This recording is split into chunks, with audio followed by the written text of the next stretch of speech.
नमस्कार मित्रों, मैं अंजलि कुमारी स्वागत करती हूँ आपके अपने चैनल साहित्य शिक्षांजलि में। आज मैं कक्षा 8 की जो पाठ्य पुस्तक है विषय हिंदी, उसका चैप्टर 7 है ठेस। तो इस चैप्टर को मैं पढ़ा चुकी हूँ। आप लोग चैनल पे नए हैं तो यहाँ विजिट कर देख सकते हैं। आज मैं इस चैप्टर के सभी प्रश्नों का प्रश्नोत्तर करवाऊंगी। तो चलिए प्रश्न संख्या 1 की तरफ। प्रश्न संख्या 1 है कि गांव के किसान सिरचन को क्या समझते थे। तो गांव के किसान सिरचन को कामचोर, बेकार का आदमी, धीरे धीरे काम करने वाला और नाप तौल कर काम करने वाला और मुफ्त में मजदूरी लेने वाला समझते थे।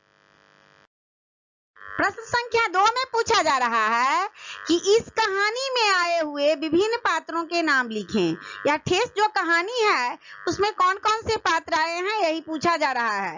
तो इस कहानी का मुख्य पात्र सिरचन है, लेकिन सिरचन के साथ साथ रेणु जी की माँ, चाची, मजली भाभी और मानू दीदी भी पात्र हैं। प्रश्न संख्या 3 में पूछा जा रहा है कि सिरचन को पान का बीड़ा किसने दिया था। तो मानू दीदी ने सिरचन को पान का बीड़ा दिया था। मैं चैप्टर में पढ़ा चुकी हूँ। आपके विचार से सिरचन का महत्व कम क्यों हो गया, प्रश्न संख्या 4 में पूछा जा रहा है। तो इस कहानी में फणीश्वर नाथ रेणु ने कलाकार के मन की भावों का वर्णन किया है और इस कहानी का मुख्य पात्र सिरचन है। और अभी की नई पीढ़ी जो है ना, वह सिरचन जैसे कलाकार के हुनर को नहीं जान पाता है, नहीं समझ पाता है। इसीलिए अभी के समय में सिरचन जैसे कलाकार का महत्व कम हो गया है। चलते हैं प्रश्न संख्या 5 की तरफ। सिरचन चीक और शीतल पार्टी स्टेशन पर ले जाकर मानू को देता है और इससे उसकी किस विशेषण का पता चलता है। तो सिरचन अपने घर से चीक की शीतल पार्टी बना करके और मानू को स्टेशन पर देने के लिए जाता है। इस बात से उसको उसकी उदारता का पता चलता है कि वह कितना उदार है। अब प्रश्न संख्या 6 में गद्यांश है।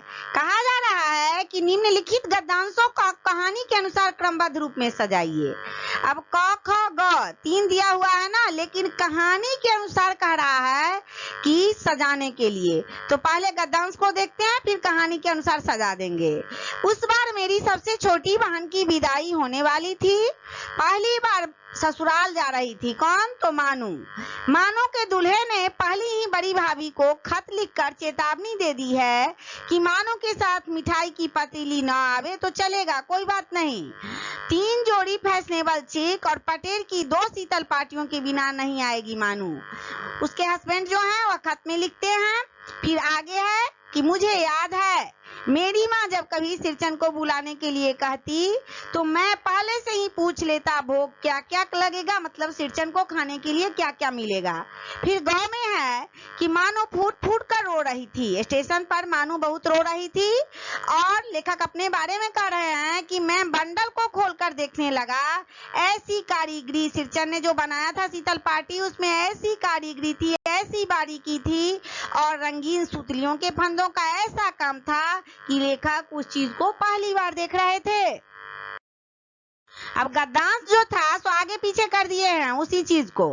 जो क था तो उसको क्या किए हैं, ख में डाल दिए हैं, ख को क में डाल दिए हैं, आगे पीछे कर दिया क्योंकि कहानी के अनुसार इसको करना है। तो ख जो है वो है कि मुझे याद है जब मेरी माँ सिरचन को बुलाने के लिए कहती मैं पहले ही पूछ लेता भोग क्या क्या लगेगा।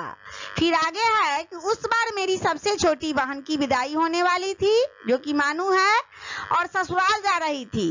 मानू के दूल्हे ने पहले ही बड़ी भाभी को खत लिखकर चेतावनी दे दी है कि मानू के साथ मिठाई की पतीली नहीं आएगा। 3 जोड़ी फैशनेबल चीक और पटेल की 2 शीतल पार्टियों के पट्टे के बिना नहीं आएगी मानू। फिर आगे है कि मानू फूट फूट कर रो रही थी। क्यों रो रही थी? शीतल पार्टी को देख करके और बंडल को खोलकर देखने लगा। लेखक जो है और बंडल को खोल करके देखने लगते हैं तो देखते हैं कि ऐसी कारीगरी, ऐसी बारीकी, रंगीन सुतलियों का ऐसा काम लेखक ने कभी नहीं देखा था। तो फिर इसको अरेंज कर दिए हैं। प्रश्न संख्या 7 है कि निम्नलिखित वाक्यों के सामने सही या गलत का निशान लगाइए, ट्रू फॉल्स है। और जब आप लोग चैप्टर पढ़ लीजिएगा तो खाली जगहों को भरें, सही का निशान लगाइए, गलत का निशान लगाइए, सब कुछ सॉल्व हो जाएगा। आप लोग चैप्टर को पढ़ लीजिए। पहला है कि सिरचन कामचोर था, तो गलत बात है, सिरचन कामचोर नहीं था, और तो यहाँ गलत होगा। सिरचन आपके अपने कामों में दक्ष था, तो सही, वह बहुत अच्छा कारीगर था, तो सही होगा। ग है कि सिरचन बात करने में भी कारीगर था, तो सही, जिस तरह उसका जीभ चटोर था, हाथ कारीगरी अच्छी थी, उसी तरह उसकी जबान भी अच्छी चलती थी, तो यहाँ पर सही लगाइए। और सिरचन वकील था, तो वकील तो था नहीं, कारीगर था, तो गलत होगा। अब यह जो कहानी है ठेस, तो इस कहानी के किन किन प्रसंगों से ऐसा प्रतीत होता है कि सिरचन अपने काम को ज्यादा तरजीह देता था, कहते हैं कि उल्लेख करने के लिए। तो कहानी में अनेक प्रसंगों से प्रतीत होता है कि सिरचन अपने कामों को ज्यादा तरजीह देता था। वह जब काम करने लगता था तो उसमें मग्न हो जाता था, खानी पीनी की भी सुध नहीं रहती थी। रेणु जी के घर मानो दीदी की विदाई के पूर्व पहले शीतल पार्टी और चीक बनाने के लिए सिरचन को बुलाया जाता है, और वह अपने काम में तन्मय हो जाता है। अगर उसकी तन्मयता में विघ्न डाले तो वह गेहूं सांप की तरह फुफकार उठता है और काम को छोड़ करके चला जाता है। कोई उसको टोक चल करना पसंद नहीं है, फिर वह काम अधूरा ही रह जाता है, गया तो गया ही रह जाता है। और कहानी के दूसरे प्रसंग में कह रहे हैं, और अनेक सारे प्रसंग हैं, लेकिन दूसरे प्रसंग में एक दिन जब वह अपने काम में लगा है तो उसे खाने पीने की सुध ही नहीं रही। उसे चूड़ा और गुड़ खाने को मिलता है ब्रेकफास्ट में, नाश्ता में। वह केवल चूड़ा फाँक रहा है लेकिन गुड़ को छू नहीं रहा है, वह छूता की तरह उसको छोड़ दे रहा है। उसे कुछ सुध नहीं है कि गुड़ के साथ चूड़ा को खाना है। वह काम में भी तन्मय है, इसीलिए खाली चूड़ा खा रहा है। इससे स्पष्ट है कि वह भोजन की अपेक्षा अपने काम को ज्यादा महत्व देता था। इस कहानी में कौन सा पात्र आपको सबसे अच्छा लगा है और क्यों, यही पूछा जा रहा है। तो इस कहानी में हमें सबसे अच्छा पात्र सिरचन लगा है। सिरचन जो है इस कहानी का मुख्य पात्र है, और वह मानवीय गुण से भरा है।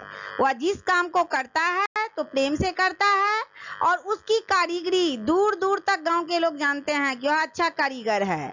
वह स्वाभिमानी और सम्मान प्रिय व्यक्ति है।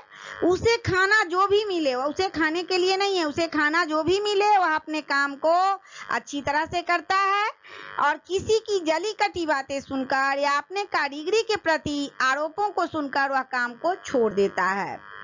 उसे कोई कहे कि तुम अच्छा काम नहीं करते हो तो वह काम को छोड़ के चला जाता है।